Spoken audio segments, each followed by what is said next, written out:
એમાંથી કબીર સાહેબનું ભજન છે. એક દીકરી નાની હતી, પિયર હતી, ગુરુજીના આશ્રમે પૈકે લાગી, પછી ચા પાણી પીએ, પણ એક દી એનું લગ્ન લખાણું.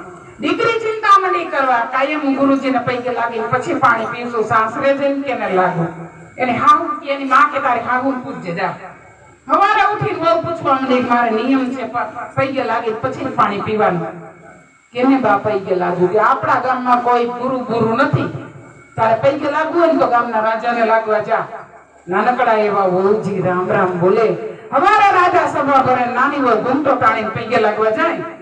રાજાએ વિચાર કર્યો કે આ કાયમ કોકના દીકરાની વહુ પૈકે લાગવા આવે છે, આપણે એમને પૈકે લગાડાય નહીં.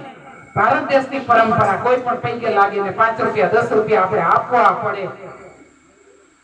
રાજાએ પ્રધાનને કીધું કે તું એક કામ કર, 100 વીઘા જમીન દીકરાને વહુના ખાતામાં નાખ દે. હવે ટ્રાય મારતા નહીં હોય, તેથી જઈ દીધી. હવે સાહે નથી જડે. હવારે પૈકે લાગીને પાછી વળી એટલે પ્રધાને તાંબાને પત્રે લેખ લખીને વહુને દઈ દીધો. બટા આલ્યો, કાયમ પૈકે લાગો છો, તમારા ખાતામાં બાપુ 100 વીઘા જમીન નાખી.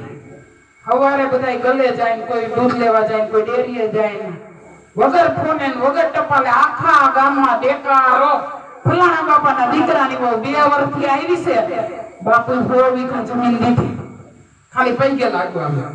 હવારે સાર બીજી આમાંથી જ